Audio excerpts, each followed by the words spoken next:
The Galactic Premier Academy floated in the silent dark between stars, a glittering jewel of silver towers and glass domes wrapped around a spinning core. Ships from 100 worlds docked at its edges daily, delivering the best and brightest young minds of the galaxy. Most students came from old bloodlines, warrior dynasties, philosopher clans, or royal houses that had shaped the unified Concord for centuries. They wore uniforms woven with light fibers, spoke in polished dialects, and carried themselves with the calm certainty of those who had always belonged. Then came Alara Vance. She arrived alone, on a battered human freighter that smelled of engine grease and dried fruit. No honor guard, no data crown of ancestral achievements. Just a single duffel bag slung over her shoulder and quiet eyes that took in everything without blinking. Her uniform was regulation gray, slightly too big, and lacked the shimmering insignias others wore. She looked small among the towering insectoid cadets, the furred diplomats' heirs, and the crystalline scholars whose bodies hummed with inner energy. No one knew who she was, and no one cared. Humans had only been part of the Concord for 12 years. To the rest of the galaxy, they were latecomers, primitive, loud, and emotionally unstable. Their planet, Earth, was still rebuilding from centuries of war and environmental collapse. Their technology was crude. Their history was messy. Most aliens thought of humans the way one might think of a clever pet. Interesting, but not serious. Alara was placed in Track 7, the lowest academic tier, reserved for species still developing sentience. Her instructors barely looked up when she entered the classroom. Her classmates ignored her, whispering behind bioluminescent hands or clicking mandibles.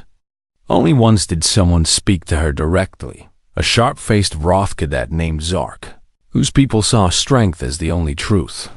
"Fresh meat," he sneered during orientation, shoving past her in the corridor. "Hope you don't cry when the simulators eat you alive." Alara said nothing. She just stepped aside and kept walking. But strange things began to happen. During a free period in the grand atrium, a vast hall, filled with ancient statues and humming knowledge. Terminals, Alara paused near a dusty puzzle wall. It was a logic maze from the Third Concord era, unsolved for over 300 years. No one paid attention as she traced the glowing symbols with her fingers, her brow furrowed in thought.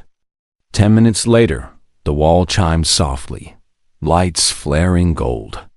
A hidden compartment slid open, revealing a data crystal no one had seen in generations. Students stopped mid-conversation. Instructors turned, eyes wide. The Academy's central AI, known as the Warden, issued a soft chime across all comms. Anomaly detected. Pattern recognition exceeds known species norms. Alara tucked the crystal into her pocket and walked away, as if nothing had happened. Later that week, during a field exercise on training asteroid Theta 9, disaster struck. A solar flare knocked out comms and power for a group of 12 cadets, including Zark and a young Xylian noble named Mirel. Their emergency beacon failed. The rescue drones couldn't lock on. They were stranded in a freezing cave, oxygen running low. Most of the group panicked. Zark roared orders that made no sense. Mirel, usually calm, trembled with fear. Then Alara appeared. She hadn't been part of their team, but she'd seen the flare from her own training zone and come running. Without hesitation, she tore insulation from a broken drone, used wiring to jury-rig a heat coil, and taught them how to share body warmth in a tight circle, something humans had done for millennia in harsh winters. She even used moss from her survival kit to filter toxins from their water supply. "How do you know this?" Mirel asked, voice shaky. "My people didn't have drones," Alara said simply. "We only had each other." When rescue finally arrived, Zark refused to thank her. But Mirel did, and he watched her closely after that. Back at the Academy, rumors spread like wildfire. Some said she was a bioengineered spy. Others whispered she was touched by the Old Ones, the mythical builders of the galaxy's first cities. A few even claimed she'd hacked the Warden itself. The truth was simpler. Alara had grown up in the ruins of Chicago, Earth, a city buried under dust storms and broken steel. She'd learned to fix fusion cells with scrap metal and treat radiation burns with algae poultices. She'd studied old Earth texts by candlelight because the solar grids failed every winter. To her, survival wasn't theory. It was daily life, yet she never spoke of it. She attended classes, took notes, and kept to herself. Still, the Academy couldn't ignore her. One night, in the silent archives, an ancient security drone meant to be offline for centuries whirred to life as she passed. Its red eye flickered, then bowed its head slightly, as if in recognition. Alara froze. She didn't understand why. The next day, a message appeared on her personal screen. Report to Sublevel Gamma. Archivist General Core requests your presence. Alara's stomach tightened. No student ever went to Sublevel Gamma. That was where the oldest secrets of the galaxy were kept locked behind quantum seals and memory wipe guards. She went anyway. Archivist General Core was a being of folded skin and too many eyes. Ancient, even by Concord standards. He sat in a chamber lined with data shards older than most species. He didn't greet her. He just stared, as if seeing through her skin. You solved the atrium maze, he said. Voice like grinding stone. It was just a puzzle. Alara replied, You rewired a Mark V survival drone with nothing but a knife and wire. I needed heat.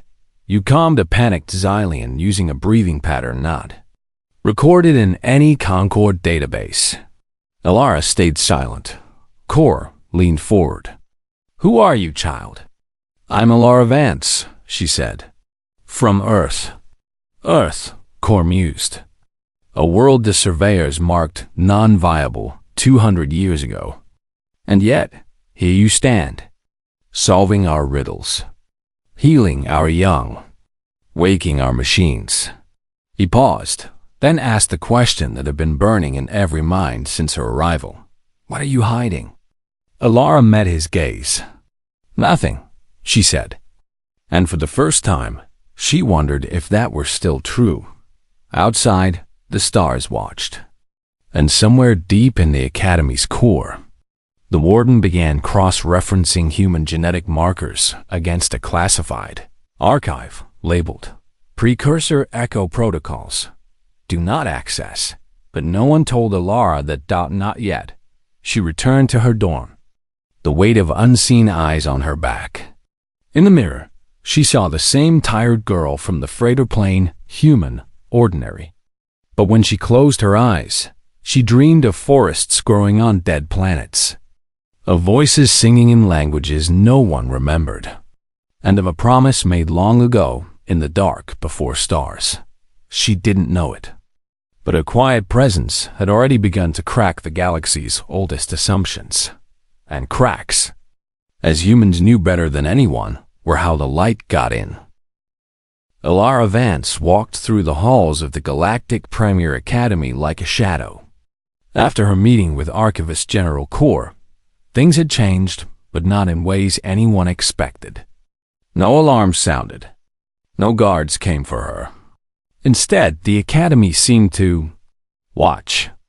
Doors slid open a second sooner when she approached.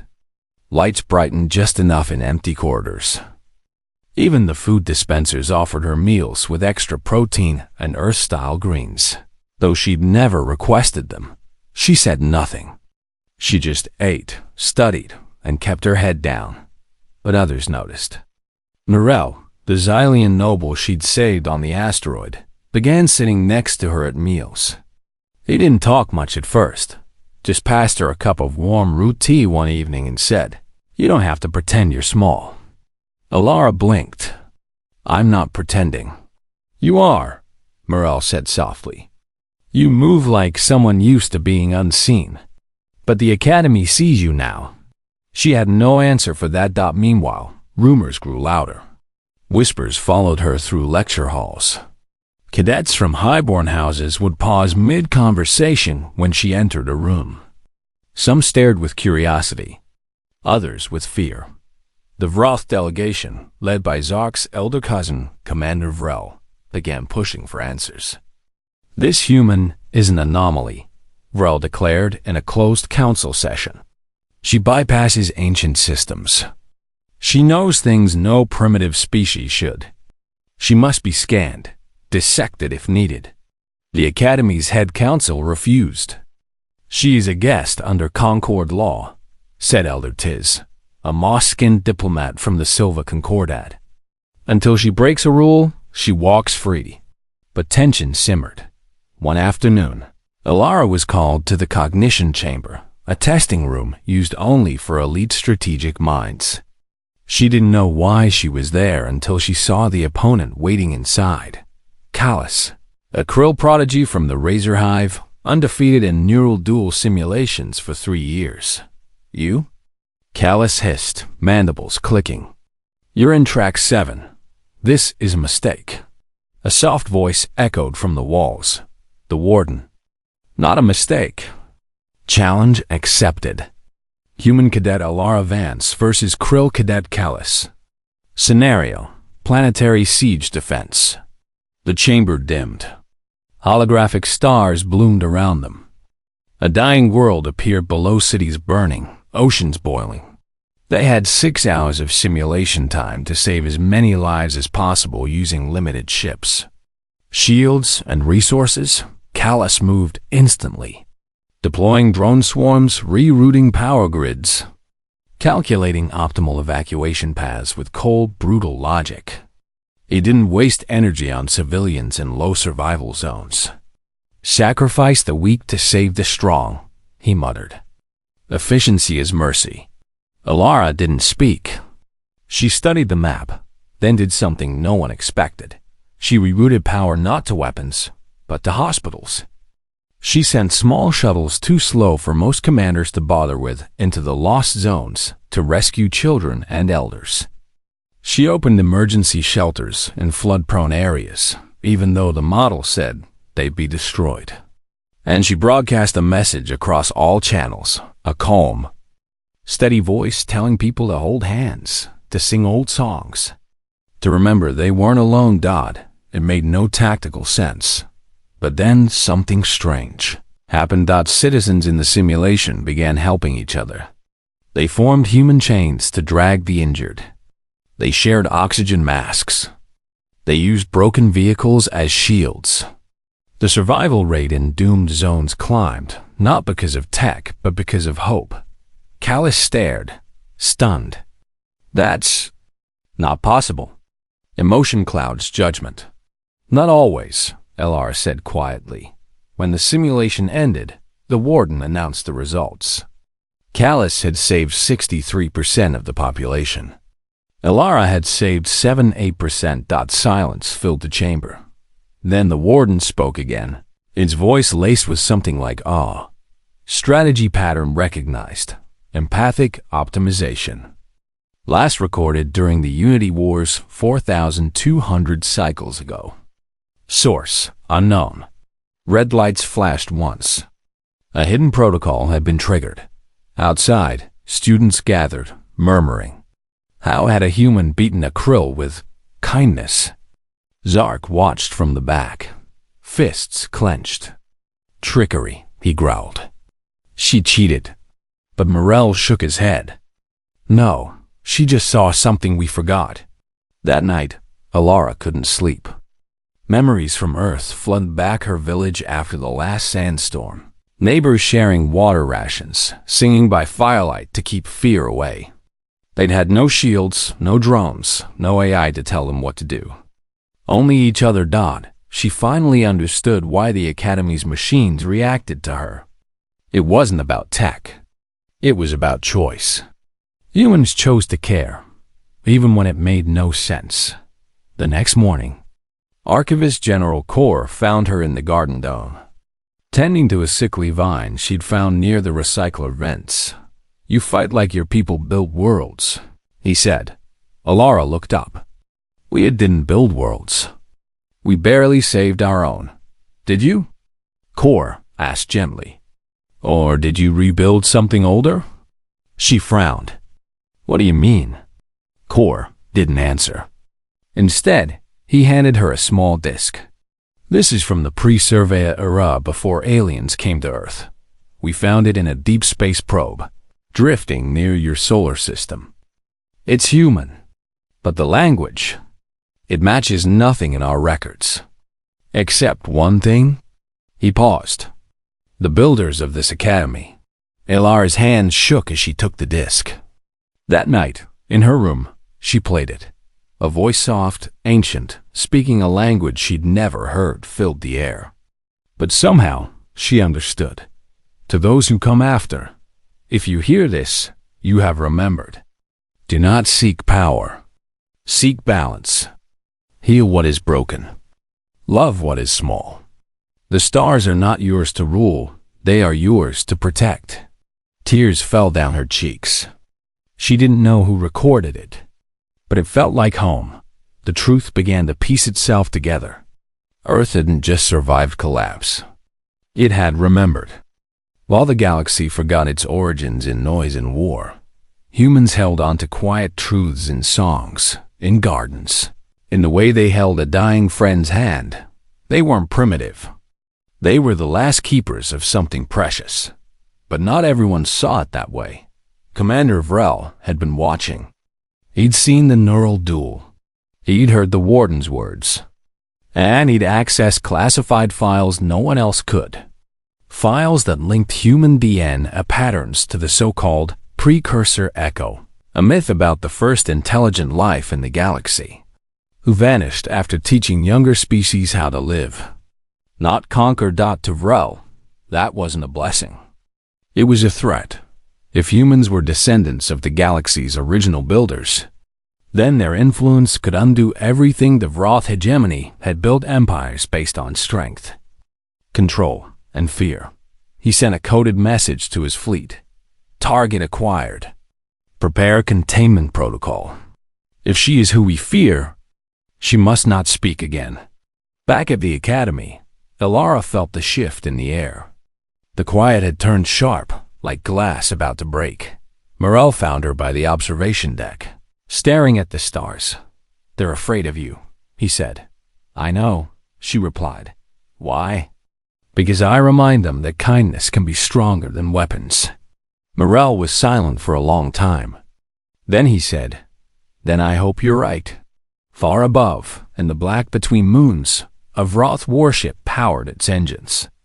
Its weapons stayed dark for now, but its scanners locked onto the Academy's human sector.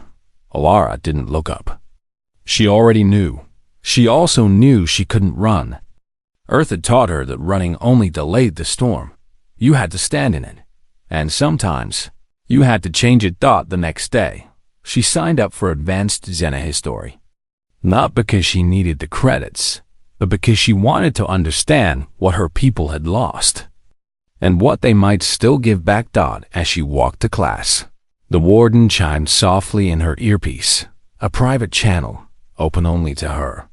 "Welcome back, child of Echo," it whispered. Alara paused. Then she kept walking. She didn't know what came next. But for the first time, she didn't feel alone. Somewhere in the galaxy's forgotten code, in the roots of dying worlds, in the quiet hearts of humans still planting seeds on broken soil, something old was waking up, and it wore a simple gray uniform. With tired eyes and a stubborn hope that the galaxy wasn't ready for her. But maybe, just maybe, it needed her. The Academy changed after the neural duel. Not in loud ways, but in quiet ones.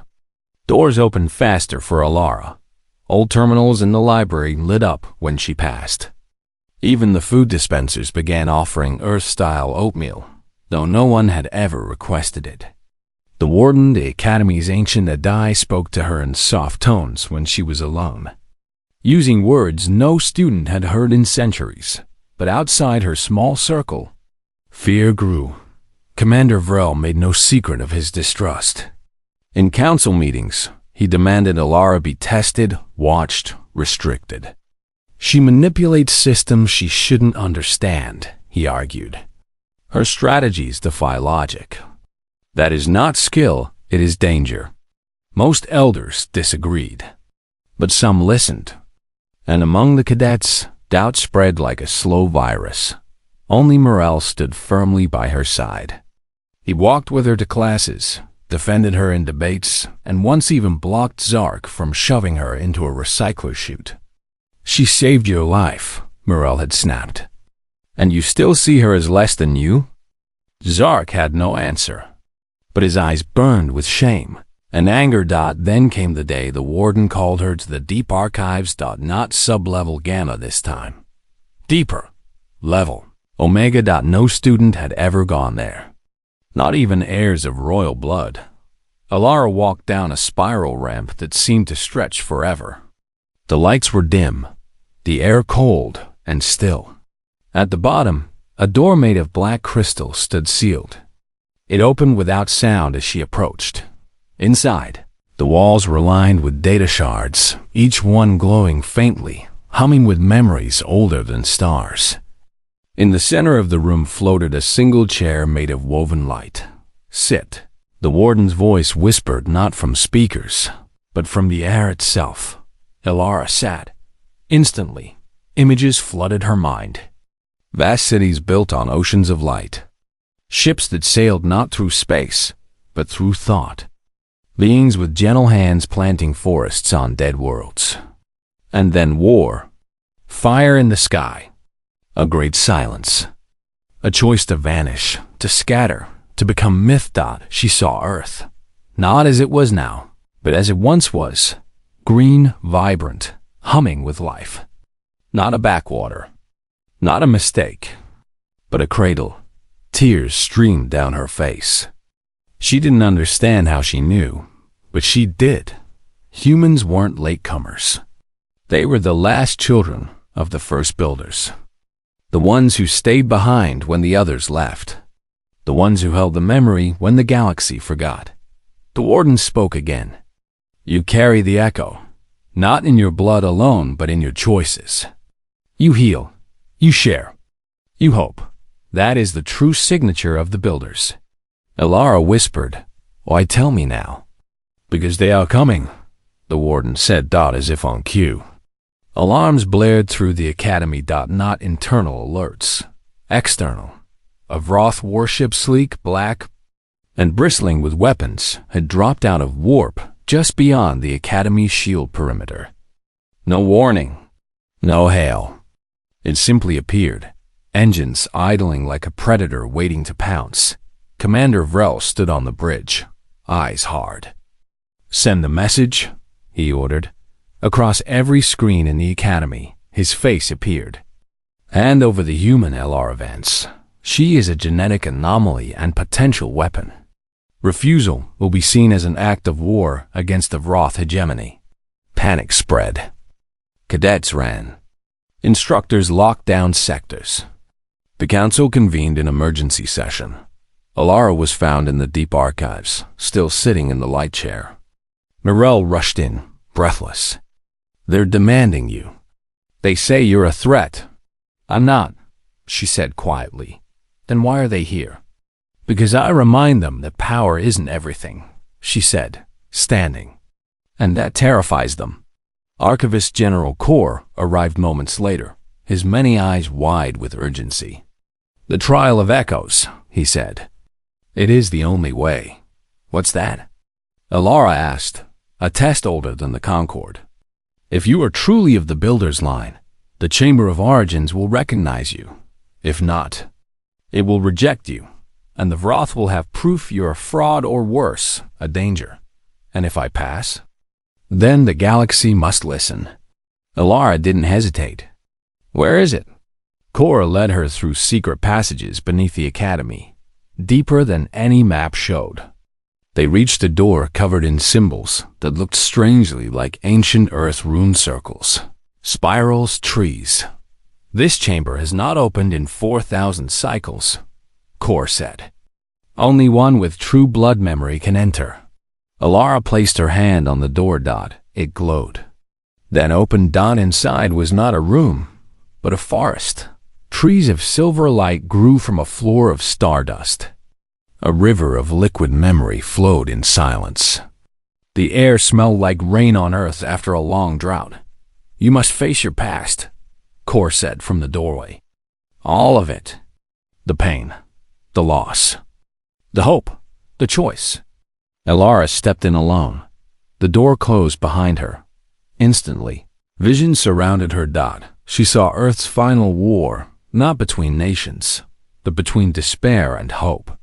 She saw her grandmother burying seeds in radioactive soil, whispering, "Grow, child. Grow for us." She saw her people hiding from alien survey drones, choosing silence over pride. She saw them teaching their children not how to fight, but how to mend. And then she saw the truth no human had remembered in generations. Long ago, the builders had seeded life across the galaxy, not to rule it, but to love it. They gave each species a gift: strength to the Vroth, logic to the Krill, harmony to the Xylians. But to humans, they gave the hardest gift of all: memory. The ability to remember what was lost and rebuild it. But memory is heavy, and Earth nearly broke under its weight. Now, Alara stood at the heart of the forest. A single pedestal rose before her.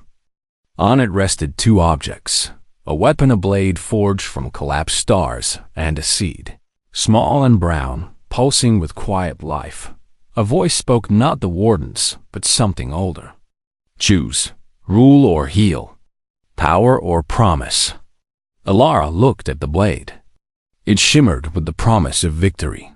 With it, she could force the Vroth to leave. She could make the galaxy bow. But then she thought of Myrel's kindness, of the cadets sharing rations, of her village singing in the dark. She picked up the seed. The forest blazed with light. The trees bowed. The river sang. Outside, the academy shook.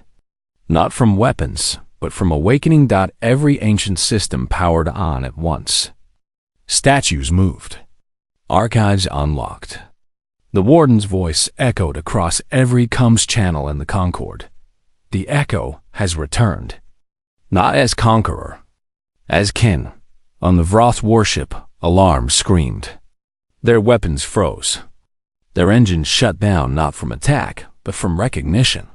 Deep in their ship's core, a forgotten subroutine activated. Honor the keeper. Protect the seed. Commander Vrel stared in horror. What is this? His own ship, the symbol of Vroth's strength, was obeying an order older than his species. Back at the academy, Alara stepped out of the Chamber of Origins, the seed held gently in her palm. She was pale, trembling, but her eyes burned with calm fire. Myrel ran to her. "What happened?" "I remembered who we are," she said, "and I chose who we'll be." Above them, the Vroth warship turned its weapons away, but Vrel was not done. Over open comms, his voice shook with rage. "This changes nothing. That seed may be old, but Earth is still weak. Their world is dying. What can they possibly offer the Concord but dust and dreams?" Alara looked up at the sky. Then she smiled. "Watch," she said. She walked to the central garden dome, the one with dead, gray soil where nothing had grown in centuries. Kneeling, she pressed the seed into the earth. At first, nothing happened. Then a single green shoot pushed through the ash. It grew fast. Branches unfurled. Leaves shimmered with golden veins. Flowers bloomed that pulsed with soft light.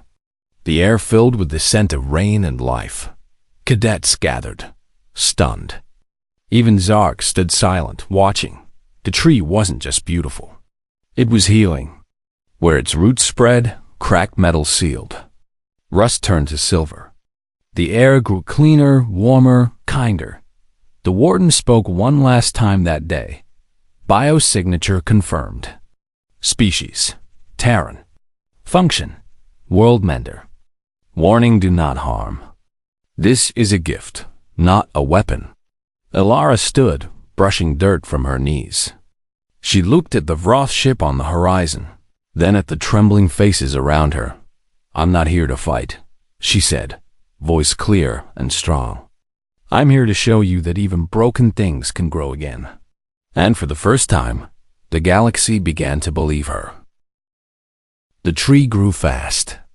In just 3 days, it filled the Academy's central dome with light and clean air. Its roots spread under the floors, and where they touched old metal, rust turned to smooth silver. Cadets came to sit beneath its branches, not to study or train, but just to breathe. Even Zark came once, standing far back, watching the leaves shimmer like they held tiny stars. But peace did not last. Commander Vrel had not left. His warship still floated in silent orbit, engines cold, weapons dark, but his mind burned hotter than ever. The seed, the tree, the warden's words, they all pointed to one truth he refused to accept. Humans were not primitive. They were something older, something sacred. And that scared him more than any army. In the dead of night, he sent a coded message to his homeworld. The echo is real. If Earth holds more like her, the hegemony's rule ends. We must act before the Concord turns to them. His superiors replied with one word: not the Academy. Not yet. But Earth. If the source was destroyed, the echo would die with it. No one knew this but Vrel and his inner circle. To the rest of the galaxy, he played the part of a concerned leader. He requested a formal hearing before the Concord Assembly, one last chance to evaluate the human threat. The Academy Council, pressured by fear and politics, agreed. Alara was summoned. She stood alone in the grand chamber, a vast hall where a light bent around floating pillars of stone. Delegates from hundreds of species watched from high seats, some curious, some cold, most unsure. Morel sat in the front row, eyes wide with worry. Archivist General Kor stood near the Warden's Core terminal, silent but present.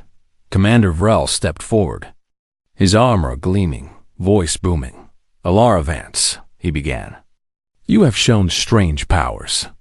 You wake ancient systems. You grow trees that heal metal. You speak to machines as if they are friends.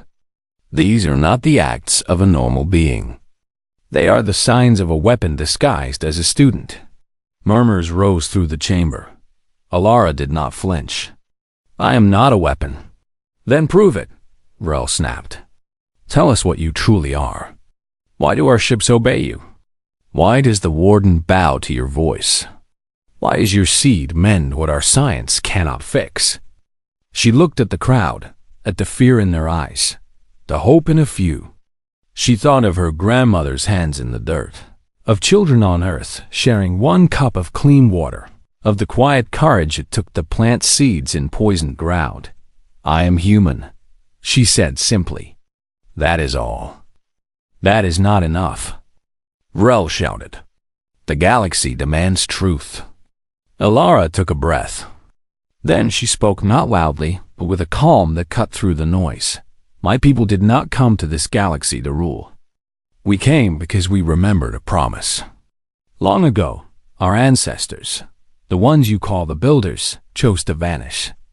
Not because they were weak, but because they believed younger species should find their own way. They left behind no armies, no commands, only seeds, songs, and stories. She paused. We were meant to forget. But Earth held on. Through fire, ice, and silence, we kept the memory alive, not in machines, but in how we treated each other. When the world broke, we didn't build walls. We built gardens. When we had nothing, we shared. That is our strength. Not in what we destroy, but in what we rebuild. A Xylian elder leaned forward. Then why now? Why reveal yourselves? Because you are breaking too, Alara said softly. Your worlds grow cold. Your wars never end. You chase power but forget kindness. We are not here to lead you. We are here to remind you. You don't need to be perfect to be worthy. You just need to care. Silence filled the chamber. Then Morel stood. She saved my life with nothing but cloth and courage. Is that a weapon? Or is it something better? A Krill scholar, once cold and logical, added, her strategy in the cognition chamber saved more lives than pure logic ever could. Perhaps emotion is not weakness. One by one, voices rose, not all in support, but enough to shift the wind. Vrel's face darkened. He had not expected this, but before he could speak, the warden's voice echoed through the hall, calm, deep, final. New data received. Priority Alpha. All eyes turned to the main display. A star map appeared. Earth glowed in blue. Then a red line streaked toward it, fast, silent, armed. A Vroth stealth cruiser, the warden said. Course locked to Sol system. Estimated arrival 18 hours. Payload Planet Scourge warhead. Gasps filled the room. Alara's blood turned to ice. No. Vrel paled. He hadn't ordered this yet. Someone in his command had acted without him, hoping to end the threat before it spread. But it was too late. The deed was known. The Xylian elder stood, voice shaking with rage. You would destroy a world to silence one girl? It is not about her. Vrel shouted. It is about balance. If humans hold the power of the builders, they will control us all. They already control nothing, Morel said bitterly. They offer healing, and you answer with fire. In that moment, Concord saw the truth. The humans were not the threat. The fear of them was. The assembly erupted. Delegates demanded the Vroth cruiser be stopped. The Silva Concordat offered their fastest ships. The Krill Hive activated long-range dampeners to slow the attacker, but time was short. Alara looked at the screen, then at the tree in the dome, its golden leaves glowing like tiny suns. She turned to the warden. Can you reach Earth? Send a message? Yes, the AI replied. Then send this, she said. Tell them to plant the red seeds. The ones under the old observatory. Now. Kor's eyes widened. Those seeds, they are from the first bloom. They can wake dormant life across whole continents.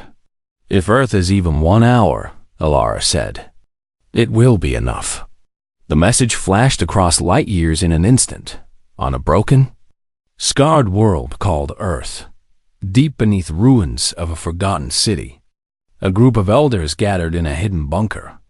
They received the signal. Without a word, they opened a vault sealed for generations and took out crimson seeds. Wrapped in silver cloth, they ran into the poison fields. They planted. They sang. Back at the academy, Alara turned to the assembly. You want proof we are not weapons? She said, watch what we do when we are about to die. The chamber fell silent. Hours passed. Tension coiled like a spring. Then a signal. The Vroth cruiser had reached Earth's orbit. It armed its warhead. But as it prepared to fire, something happened. Below, the red seeds sprouted, not as trees, but as light. Vast waves of golden energy rose from the soil, not as a shield, but as a song. The planet sang a harmony of life, memory, and hope so powerful the cruiser's systems overloaded. Its crew did not die. They wept. They saw visions of their own homeworlds as they once were clean, whole, loved. And they could not fire. The warhead shut down. The ship hailed the Concord, not with threats, but with shame. We saw Earth, the captain whispered. It is not dead. It is waiting. In the assembly hall, tears fell from eyes of every species. Vrel stood alone, his face hollow. His fear had nearly destroyed something beautiful. Alara walked to the center of the room. She held out her hand, not in anger, but in offer. We do not want your worlds, she said. We only want a chance to help. To share what we've learned, that even the broken can bloom again. No one spoke. Then Morel stood. He walked to her and placed his hand over hers. One by one, others followed: Krill, Silva, even a young Vroth cadet who had once mocked her. The galaxy did not heal in a day, but in that moment, it chose to try, and Alara knew her people were no longer alone. The warship left orbit the next morning, not in shame, but in silence. Its captain sent one final message to the Academy: "We will carry the song back home." No one knew what that meant, but Alara did. She smiled, just a little. The Vroth hegemony did not collapse overnight. Commander Vrel was recalled, stripped of rank, and placed under review not for treason, but for fear. Fear that blinded him to a truth standing right in front of him. Some said he spent his days watching recordings of the tree in the Academy dome, as if trying to understand how something so small could change everything. But the galaxy moved on. The Concord Assembly passed a new law. Earth was no longer a developing world. It was declared a heritage world, a place of memory, healing, and quiet wisdom. Human envoys were invited to every major council.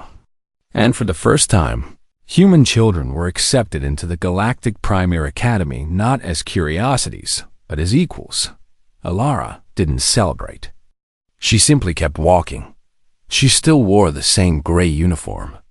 She still ate oatmeal in the mornings. But now, when she passed through the halls, cadets didn't whisper. They nodded. Some even smiled. Zark never apologized, but he stopped glaring. Once, he left a protein bar on her desk. She ate it without comment. The tree in the dome grew taller every day. Its roots now reached into the lower levels, and wherever they touched, broken systems woke up.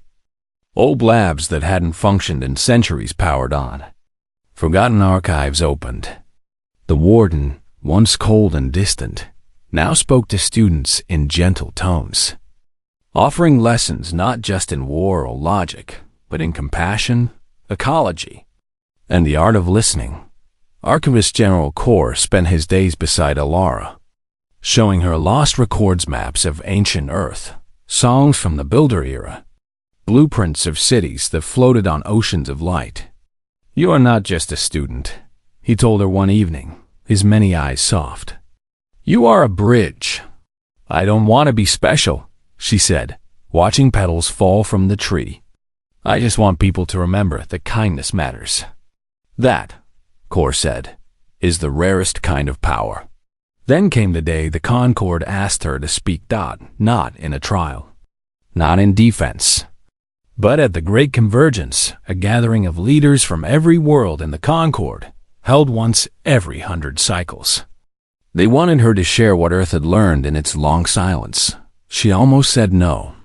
But Morel convinced her. "They don't need a hero," he said. "They need a human." So she went. She stood on a stage made of living crystal, under a sky full of alien suns. Thousands watched: ambassadors, generals, scholars, young cadets from every corner of the galaxy. Some still doubted. Most were curious. All were quiet. Alara didn't give a speech. She told a story. She spoke of her village after the last dust storm, how they shared one cup of water among 10, passing it slowly so everyone could taste it. She spoke of her teacher, who taught math using broken bottle caps because paper was too precious. She spoke of nights when they sang old Earth songs, not because they were happy, but because silence felt like surrender. "We didn't have starships," she said.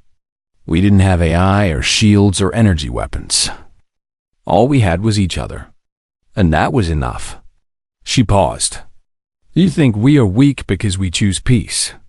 But peace is not the absence of war. It is the presence of care. And care takes courage." Then she held up a small pouch. Inside were seeds, brown, ordinary. Nothing like the glowing ones from the Chamber of Origins. "These are from my grandmother's garden," she said. "They grow wheat. Not trees of light. Not shields. Just food. But food means no one starves. And when no one starves, no one fights. She walked down from the stage and offered the seeds to the first leader she saw, scarred, Roth elder who had once called humans soft. He stared at her hand. Then, slowly, he took one seed. The crowd held its breath. Then a Silva diplomat stepped forward. Then a Krill matriarch. One by one, they came not for power, but for hope. After the convergence, something new began. On dying worlds, humans arrived not with armies, but with gardens. They taught how to clean water with moss, how to grow food in ash, how to build shelters from scraps. They didn't preach. They worked alongside others, hands in the dirt, side by side. Back at the academy, Alara started something small. A new class. No name at first. Just a room with chairs in a circle, a pot of tea, and a window that looked out at the healing tree. She called it Resilient Studies. At first, only Morel came. Then a few others, curious, quiet. She didn't teach tactics or equations. She taught things like how to listen without fixing, how to sit with someone who is afraid, how to plant a seed even when you're not sure it will grow. To the galaxy, it seemed strange. But cadets began to stay after class, talking about things they'd never shared before: loss, doubt, dreams. The warden watched and approved. One evening, as stars blinked awake above the dome, Alara sat alone beneath the tree. She held a small comms device. A message had just arrived from Earth. It was a video. Children, human children, laughing in a green field. A river ran clean beside them. Birds flew overhead, real birds, not drones. The camera panned to a woman with silver hair, standing beside a new crop of red blooming wheat. Alara, her grandmother said, voice crackling but warm. The world remembered how to breathe. Thank you for reminding it. Alara wiped her eyes and smiled. She wasn't a warrior. She wasn't a queen. She wasn't even the last of her kind. She was just a girl who remembered. And that was enough. Months passed. The academy changed. New gardens spread across its decks. Cadets from rival species worked together in soil labs. Even the simulations began to include peace scenarios, how to stop a war before it starts, how to heal a broken alliance, how to share resources fairly. Alara never claimed credit. She just showed up, listened, planted seeds both real and in hearts. One day, a young human boy arrived at the academy, barely 12, eyes wide with wonder. He carried a small plant in a recycled can. Is this where Alara Vance is? He asked a passing cadet. Myrelle, now a senior instructor, heard him. He knelt. Yes. Why do you want to see her? The boy held up the plant. She sent seeds to my village. Our river runs clear now. I wanted to say thank you. Myrelle led him to the garden dome. Alara was there, teaching a group how to braid vines into strong rope, something humans did when metal was scarce. She saw the boy. She stopped. He ran to her, shy but bright-eyed, and offered the plant. She took it gently. What's your name? Kai. She smiled. Welcome, Kai. And in that moment, the future felt soft. Like new leaves after rain. The galaxy had spent millennia chasing power, speed, and control. But here, in a quiet dome on a school between stars, something new was growing. Not conquest, not fear, but kinship. And Alara knew this was what her people had been waiting to give. Not weapons, not secrets, just the courage to believe that broken things can heal. If someone is willing to care. She looked up at the endless stars, not as distant lights, but as homes, and she whispered the old earth, saying her grandmother taught her, you don't need to be loud to be heard. You just need to be true. Around her, the tree glowed softly, its light spreading through the academy like a promise. The galaxy was learning, and humanity, at last, was home.